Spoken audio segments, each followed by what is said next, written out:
تو تم اس کی تنہائی میں بھی نماز دیکھو اور لوگوں کے درمیان میں بھی اس کو نماز پڑھتے ہوئے. اگر تنہائی میں پڑھی جانے والی نماز لوگوں کے سامنے پڑھی جانے والی نماز سے مختصر اور جلدی ہوگی تو وہ شخص کوئی ایمان نہیں رکھتا، کیونکہ وہ طویل نماز تو لوگوں کے سامنے ادا کر رہا ہے مگر مختصر سی پڑھتا ہے جب تنہائی میں ہوتا ہے، جبکہ خدا تو تنہائی میں بھی وہی ہے جو لوگوں کے سامنے ہے. لہٰذا ہمیں لوگوں کے خاطر نہ اپنی عبادت کو کرنا ہے نہ لوگوں کے خاطر اپنی عبادت کو ترک کرنا ہے. ابھی دعاؤں کا زمانہ ہے، ایک دو دن میں روز عرفہ آئے گا اور اس روز عرفہ میں ضرور سارے مومنین دعائے عرفہ پڑھیں گے جو امام حسین کی ایک بہت عظیم شان دعا ہے. اس دعا کے کچھ جملے ایسے ہیں کہ جو دل پہ جا کے لگتے ہیں، ہمارے دل پہ چوٹ لگتی ہے جب ہم دعاؤں کو پڑھتے ہیں. اور ایسی کئی دعائیں ہیں، دعائے کمین لے لیجیے، مناجات شعبانیہ، دعائے عرفہ. دعائے عرفہ کے اس جملے پر جب ہم پہنچے تو ممکن ہے کہ ہمارا دل ٹوٹ جائے، ممکن ہے کہ ہمارے قلب نرم ہو اور ہماری آنکھوں سے آنسو آ جائیں جب ہم اس جملے پہ پہنچے جہاں مولا حسین یہ کہہ رہے ہیں کہ اے میرے اللہ تو وہ ہے کہ تو میری طرف رخ کرتا ہے اور میں تیری طرف سے پیٹ کر کے نکل جاتا ہوں. ممکن ہے یہ وہ جملہ ہے جو امام حسین کی زبانی جب ہم پڑھیں تو ہمارے دل پہ چوٹ لگے، ہمارا دل نرم ہو اور ہماری آنکھوں سے آنسو جاری ہو جائے کہ جب امام حسین یہ کہے کہ اے میرے خدا تو وہ ہے کہ تو محبت سے میری طرف رخ کرتا ہے اور میں تیری طرف سے پیٹ پھیر کر نکل جاتا ہوں. جب یہ جملہ آپ پڑھیں گے آپ کا دل نرم ہوگا، آنکھوں سے آنسو آئیں گے، لیکن اطراف میں لوگ موجود ہیں. ممکن ہے ان اطراف میں بیٹھے ہوئے لوگوں کا خیال آپ کے آنے والے آنسوؤں کو روک. ایسا نہ کیجیے گا، ایسا نہ کیجیے. اگر آپ کے دل میں چوٹ لگتی ہے، دل میں خدا کی محبت جاگتی ہے، آپ کسی جملے سے اپنے گناہ کی طرف متوجہ ہوتے ہیں، احساس شرمندگی آپ کے اندر پیدا ہوتی ہے، آنکھوں سے آنسو آتے ہیں، ان کو نہ روکیے. ہو سکتا ہے کہ امام علی کے کوئی جملہ جیسے کہ امام علی دعائے کمیر میں ارشاد فرما رہے ہیں الہی بربی من غیر، اے میرے خدا تیرے سوا میرا کون ہے، اے میرے خدا میں کیوں نہ فریاد کروں کہ تیرے سوا میرا کون ہے. ممکن ہے جب یہ جملہ آپ کی زبان پہ آئے تو آپ عالم قبر کی طرف متوجہ ہو جائیں. ممکن ہے کہ آپ کا ذہن قبر کی تنہائی کی طرف چلا جائے کہ ایک روز وہ آئے گا کہ جب اللہ تو ہوگا اور میں ہوں گے، بس وہ وقت آنے والا ہے کہ جب سوائے تیرے میرا کوئی نہیں ہوگا. جب اس جملے پہ آپ پہنچیں گے تو آپ کا خیال اس قبر کی تنہائی کی طرف جائے گا اور آپ یہی کہیں گے کہ اے میرے اللہ، اے میرے خدا، اس وقت کیا ہوگا جب تو اور میں ہوں گے. اگر تو اس وقت میری مدد نہیں کرے گا تو میں کس سے فریاد کروں. جب یہ جملہ آپ کی زبان پہ آئے گا تو آپ کے آنکھوں سے آنسو آئیں گے. ان آنسوؤں کو نہ روکیں. ان آنسوؤں کے بارے میں امام نے کیا کہا، امام ان آنسوؤں کے بارے میں کیا کہتے ہیں، امام کے مطابق یہ آنسو کیا ہے، امام نے اس کو جواب کیا دیا. افلاح کو جواب کیا دیا کہ وائے ہو تجھ پر، تو مجھے لوگوں کی وجہ سے عبادت سے روک رہا ہے. کاش کہ میری یہ حالت، کاش کہ میری یہ آنسو خدا کی نظر میں آ جائے اور خدا ان آنسوؤں کی وجہ سے مجھ پر اپنی رحمت نازل کرے اور کل قیامت کے دن میں کامیاب ہو جاؤں. یہ امام کا جملہ ہمارے لیے دلیل ہے کہ کسی وقت کا ہمارا آنسو، کسی جملے پہ ہمارے نکل جانے والا آنسو، ہمارا پلٹ جانا، ہمارے دل میں احساس شرمندگی پیدا ہونا، گناہ کا احساس پیدا ہو کے آنکھوں سے آنسو نکل آنا، مجلس میں امام حسین کے مصائب سن کے ہمارے آنکھوں سے آنسوؤں کا جاری ہونا ممکن ہے. شاید خدا کی بارگاہ میں قبول ہو جائے اور ہماری اور آپ کی ذریعہ، ہماری اور آپ کی نجات کا ذریعہ بن جائے. درود بھیجیے محمد والے. اللهم صل على محمد وآل محمد وعجل فرجهم. عزیزو اسی انداز کے ہمارے پانچویں امام کی بھی عبادت تھی. عزیزو پانچویں امام کا دور وہ دور ہے کہ جس میں بہت سی مشکلات ہر امام کی طرح پانچویں امام کی زندگی میں بھی آئیں. پانچویں امام کے دور کی جو سب سے بڑی مصیبت ان کے لیے تھی وہ شیعت کا شک و شبہ، ان کے عقیدوں میں شک و شبہات کا پیدا ہونا.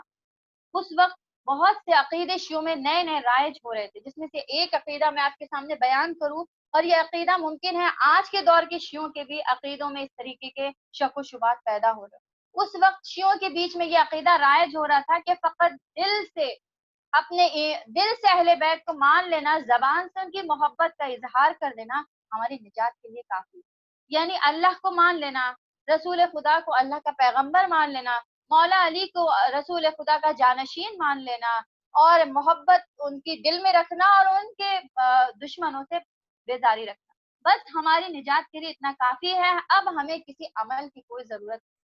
جب اس طریقے کے عقیدوں کی خبر ہمارے پانچویں امام کو ملتی ہے تو پانچویں امام نے بڑے سخت جملوں سے اس کے خلاف بیان کیا. پانچویں امام اپنے صحابی جابر ابن عبداللہ الانصاری سے کہتے ہیں، کیا جابر کیا یہ کافی ہے کہ کوئی ہمارا شیعہ صرف زبان سے اپنے عقیدت کا اظہار کرے، صرف زبان سے ہم کو اپنے کو ہمارا شیعہ کہتے، کیا اس کے نجات کے لیے کافی ہو جائے گا؟ اے جابر، کوئی شخص ہمارا شیعہ جب تک نہیں ہو سکتا جب تک کہ وہ تقوی اختیار نہ کرے اور اطاعت الہی نہ کرے. تقوی کیا ہے؟ آج ہر کوئی یہی کہے گا. تقوی یعنی اللہ سے خدا، اللہ کا ڈر. آج ہر کوئی یہی کہے گا کہ ہم تو خدا سے ڈرتے ہیں، ہر کوئی کہتا ہے کہ ہم اللہ سے ڈرتے ہیں. امام نے اس کی بھی وضاحت کر دی کہ کون تقوی گزار ہے، کس کے دل میں خدا کا ڈر ہے. امام نے کہا کہ تم پہچان نہیں سکو گے کہ کس کے دل میں تقوی ہے جب تک کہ تم یہ نہ دیکھ لو کہ اس کا دل تکبر اور غرور سے خالی ہو. وہ اللہ سے ہر جگہ ڈرتا ہوگا، اللہ کو مسلسل یاد رکھتا ہوگا، روزے رکھے گا، نماز پڑھے گا، والدین کے ساتھ نیکی کرے گا، فقیروں کا حق ادا کرے گا، مسکینوں کا حق ادا کرے گا، جو قرض دار ہیں، جو مقروض ہیں ان کی مدد کرے گا، جو یتیم ہو گئے ہیں ان کا حق ادا کرے گا. جب بولے گا سچ بولے گا، قرآن کی تلاوت کرے گا، اپنی زبان سے لوگوں کے لیے صرف خیر بولے گا، یعنی اس کی زبان سے لوگوں کے لیے کبھی کوئی برائی نہیں نکلے گی. جب وہ لوگوں کے بارے میں بولے گا خیر بولے گا. جب تک کہ ان چیزوں پر ایک شخص عمل نہیں کر لے گا وہ ہمارا شیعہ نہیں. ہم یہ باتیں اکثر مجلسوں میں اور حدیثوں میں سنا کرتے ہیں. جابر ابن عبداللہ الانصاری نے بھی سنا، لیکن سننے کے بعد وہ کہتے ہیں، اے اللہ کے رسول کے بیٹے، میرے ماں باپ آپ پہ قربان ہو جائیں. آپ نے یہ سب باتیں بتا تو دی، لیکن میں کسی ایک شخص کو بھی نہیں جانتا کہ جس کے اندر یہ ساری صفات موجود. توجہ کیجیے گا، کربلا کا واقعہ ہو چکا ہے. کربلا کا واقعہ ہو کے کوئی 50 سال کیا 25 سال بھی نہیں گزرے ہیں. امام غیبت میں بھی نہیں ہے، غیبت کا دور بھی نہیں ہے. امام نفس بہ نفیس خود موجود ہیں، پھر بھی جابر یہ کہہ رہے ہیں کہ میرے مولا میں کسی ایک شخص کو بھی نہیں جانتا کہ جس کے اندر یہ صفات موجود. توجہ کیجیے کہ کس قدر بگاڑ دیا گیا ہوگا اس زمانے کو، کس قدر ان کے عقیدوں کو خراب کر دیا گیا ہوگا. اور یہی آج ہمارا حال بھی ہو رہا ہے. یہی شیعوں کے عقیدے آج ہمارے زمانے میں بھی پھیلائے جا رہے ہیں. عزیزو، پانچویں امام کے دور کا جو حاکم تھا، جو بادشاہ تھا، اس کا نام ہشام ابن عبد الملک، جو بنی امیہ کے سخت ترین ظالم ترین بادشاہوں میں سے ایک بادشاہ تھا. ایک مرتبہ وہ حج پہ جاتا ہے اور اپنے حواریوں سے کہتا ہے کہ امام کے سامنے میری فضیلت بیان کرو، مطلب میری جھوٹی اور گڑی ہوئی جو فضیلتیں ہیں وہ امام کے سامنے بیان کرو. اس کے حواری اس کی فضیلت بیان کرنے لگے. امام اس کے سامنے کھڑے ہو کر کہتے ہیں، الحمدللہ الذی، شکر ہے اس خدا بند عالم کا کہ جس نے محمد مصطفیٰ کو مبعوث کیا اور ہم اہل بیت کو ان کے ذریعے سے کرامت بخشی. پھر آگے فرمایا، ہم لوگ اللہ کے بندوں میں سے اس کے چنے ہوئے بندے.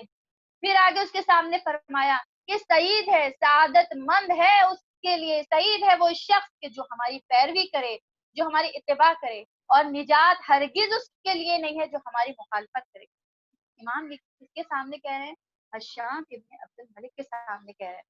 یعنی ان کے یہ الفاظ اظہار کر رہے ہیں کہ تو نے جو ردائے خلافت اوڑھی ہے وہ غصبی ہے، کہ تیرے پاس کوئی فضیلت نہیں ہے. اگر فضیلت کسی کے پاس ہے تو وہ ہم اہل بیت کے پاس. ہشام نے ان کی یہ بات سن لی. اس وقت اس نے کچھ نہیں کہا، وہ پلٹ کے دمشق چلا گیا. لیکن وہاں سے اس نے اپنے والی مدینہ کو خط لکھا کہ امام محمد باقر کو دمشق بھیجا جائے. جب یہ خط امام تک پہنچتا ہے کہ وہ بلا رہا ہے، تب امام کی کافی عمر ہو چکی. امام اپنے بیٹے کو امام صادق علیہ السلام کو لے کے دمشق کا سفر کرتے ہیں. جب دمشق پہنچتے ہیں تو سب سے پہلے وہ جو امام کی توہین کرتا ہے وہ یہ ہے کہ 3 دن تک امام سے ملاقات نہیں کرتا. امام اس کے محل کے باہر 3 دن تک ٹھہرتے ہیں، لیکن وہ امام کو محل کے اندر، دربار کے اندر آنے کی اجازت نہیں دیتا. اپنی جانب میں وہ امام کی توہین کر رہا ہوتا ہے.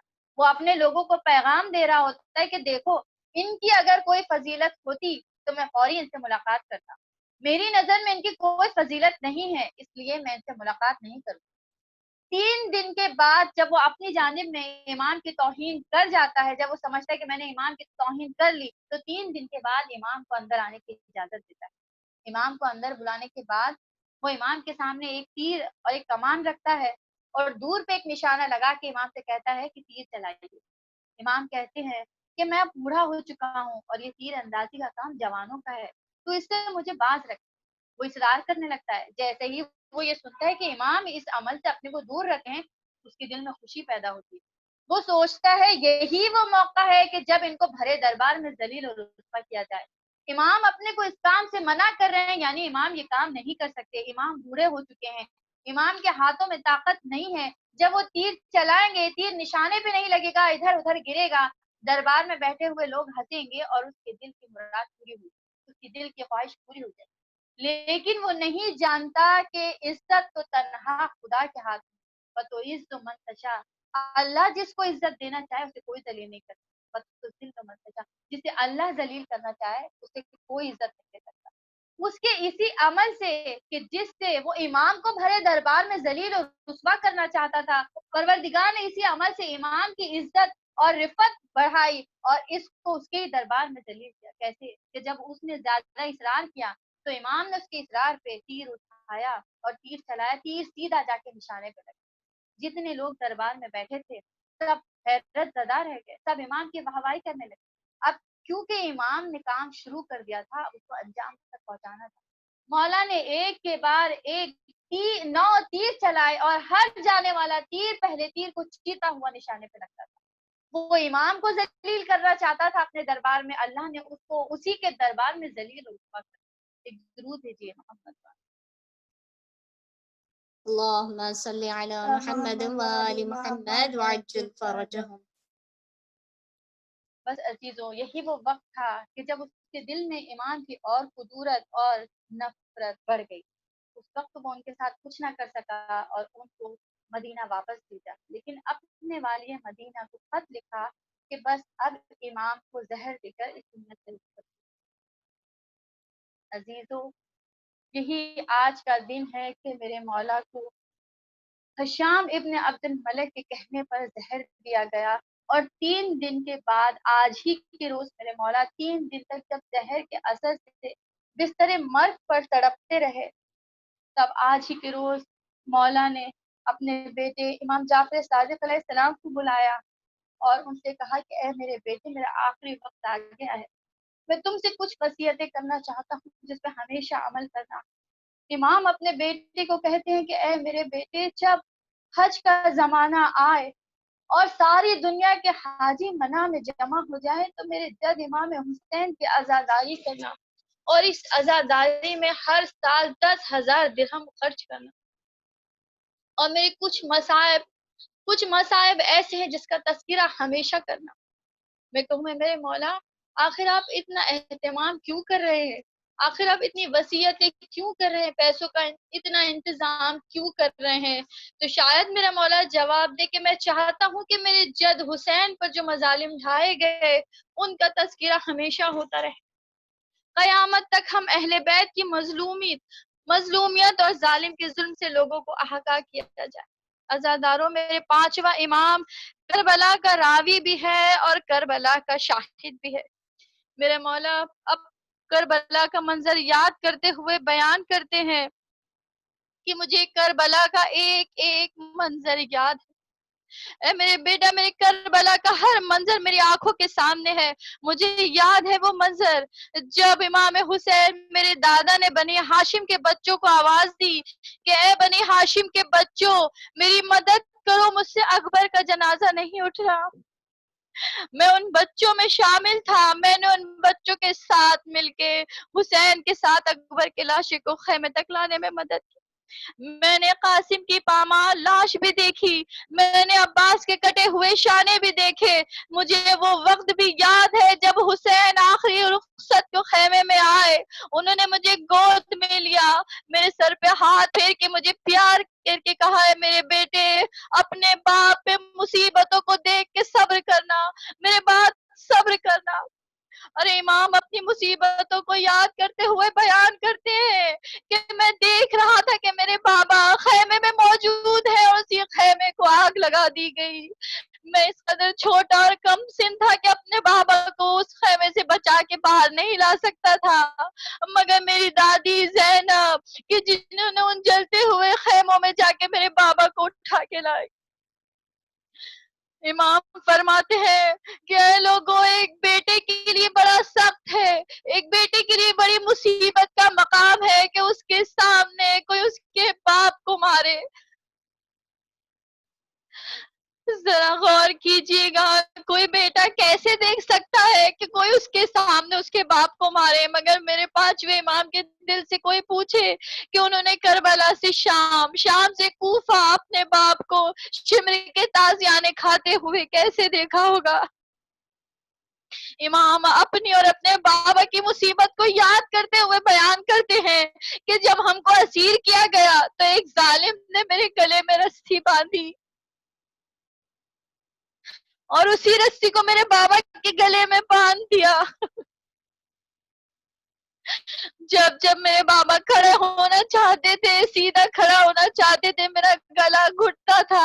میں راستے بھر اپنے بابا سے کہتا تھا کہ بابا ذرا جھک جائیے، میرا دم گھٹ رہا ہے. میرے بابا کربلا سے کوفہ، کوفہ سے شام رکوع کی حالت میں چلتے رہے.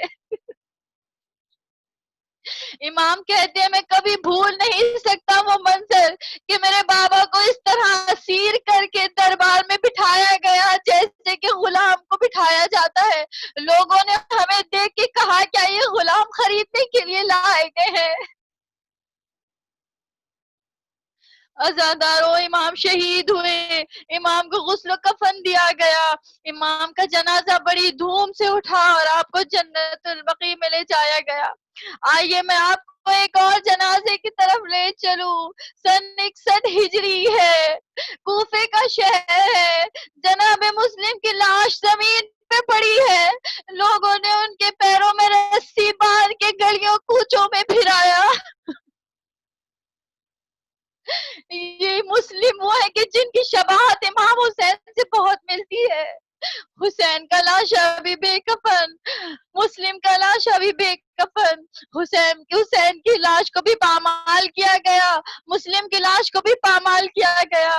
حسین بھی پیاسے شہید ہوئے، مسلم بھی پیاسے شہید ہوئے، لیکن ایک بہت بڑا فرق دونوں میں موجود ہے کہ جیسے ہی امام حسین کو جناب مسلم کی شہادت کی خبر ملی، آپ نے اپنے بھائی عباس سے کہا عباس مسلم کی یتیمہ کو لایا جائے.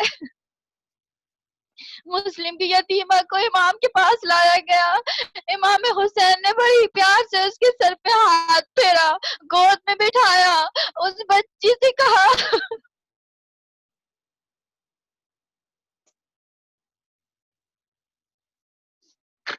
آج سے مجھے اپنا باپ سمجھنا. بچی سمجھ گئی، کہا میرے بابا کی خیر تو ہے. امام نے کہا جب مجھے ہی اپنے بابا سمجھنا. میں کہوں مولا اس خیمے میں دیکھ لیے کہیں سکینہ تو موجود نہیں ہے، کہیں وہ تو یہ منظر نہیں دیکھ رہی، کیونکہ ابھی کچھ دن کے بعد وہ بھی یتیم ہوگی. وہ ڈھونڈے گی کہ شاید کوئی میرے سر پہ بھی محبت سے ہاتھ رکھ دے، مگر کیا غضب ہوگا جیسے ہی یہ بچی یتیم ہوگی. کوئی تماچے مارے گا، کوئی گوہر چھینے گا، کوئی دامن میں آگ لگائے گا، بچی فریاد کرتی رہے گی، کوئی مدد کو نہ آ سکے گا. اللہ لعنت اللہ علی قوم الظالمین.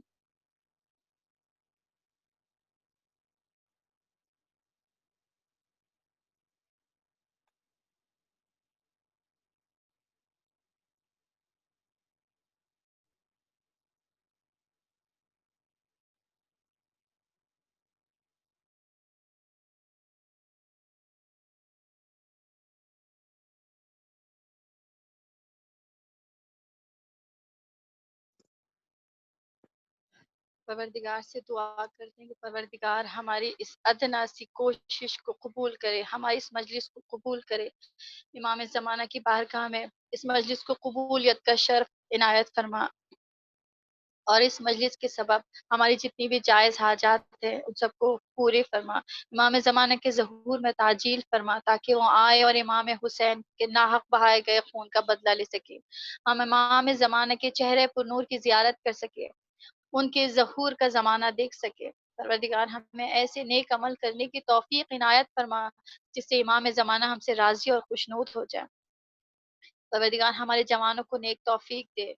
پروردگار ہم سب کو ایسے اعمال بجا لانے کی توفیق دے جس سے تو ہم سے راضی ہو جائے۔ پر محمد والے محمد صلوات۔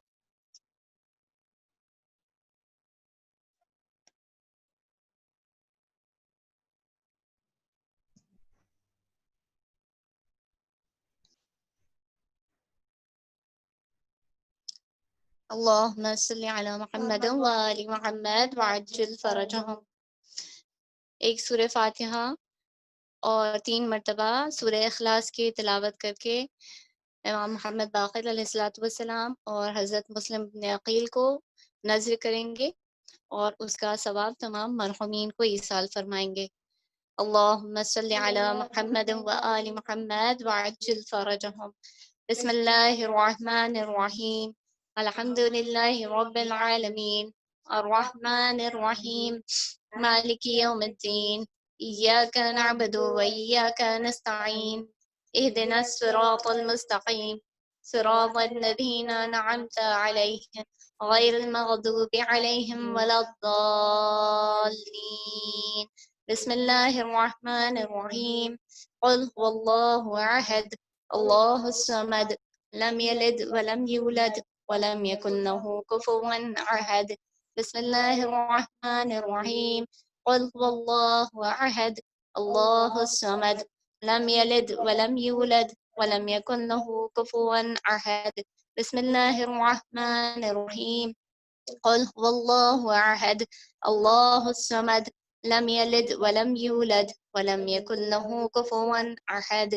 ان اللہ وملائکته یصلون علی النبی یا ایہا الذین آمنوا صلوا علیہ وسلموا تسلیما۔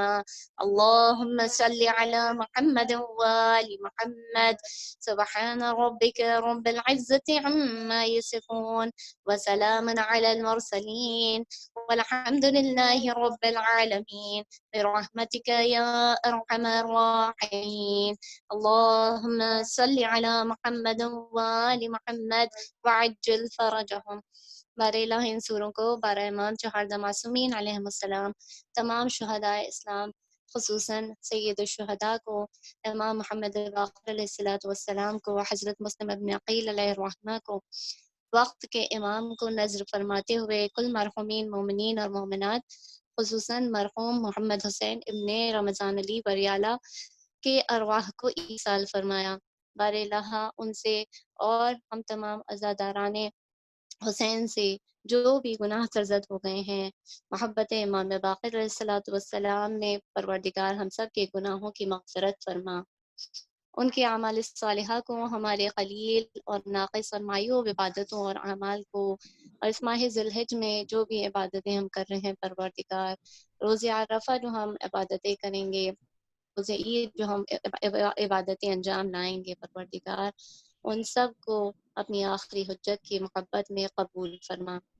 پروردگار ان کی قبروں پر اپنی رحمت کی بارش نازل فرما، ان کی قبروں کو وسیع کشادہ اور منور فرما، تمام عذاب قبر سے، خصوصاً فشار قبر سے انہیں محفوظ فرما، تمام برزخ کے مرحلوں کو ان کے لیے سہل و آسان فرما، ان کی ارواح کو جلد از جلد وادی السلام میں منتقل کر کے انہیں سعادت نصیب فرما۔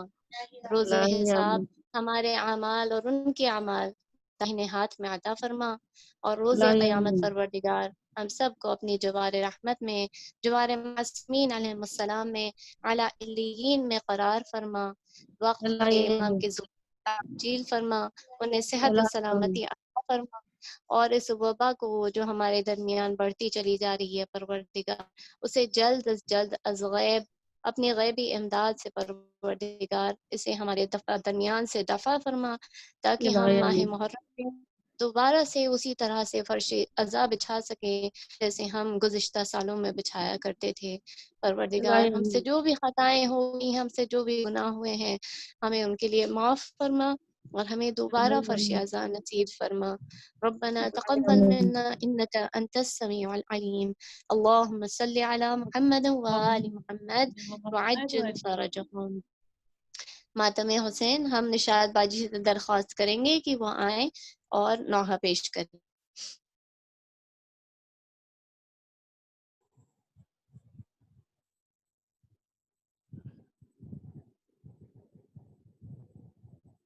گر رہا ہے لاشیں مسلم کھڑی ہے فاطمہ، گر رہا ہے لاشیں مسلم کھڑی ہے فاطمہ، دونوں ہاتھوں کو اٹھائے رو رہی ہے فاطمہ، گر رہا ہے لاشیں مسلم کھڑی ہے فاطمہ، گر رہا ہے لاشیں مسلم کھڑی ہے فاطمہ، آج پہلو سے اٹھایا فاطمہ نے ہاتھ کو، آج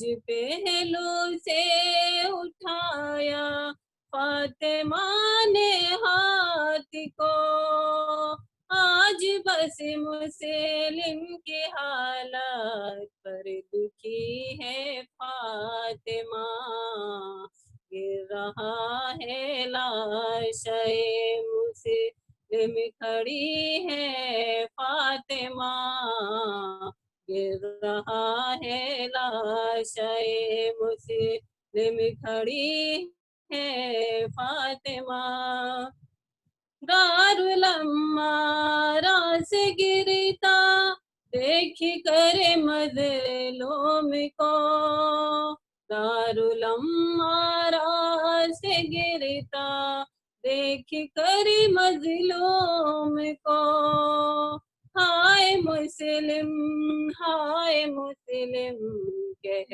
رہی ہے فاطمہ، گر رہا ہے لاشیں مسلم کھڑی ہے فاطمہ، گر رہا ہے لاشیں مسلم کھڑی ہے فاطمہ، یہ بتاؤ کس خطا کی ہے ملے اس کو سزا، یہ بتاؤ کس خطا کی ہے ملی اس کو سزا،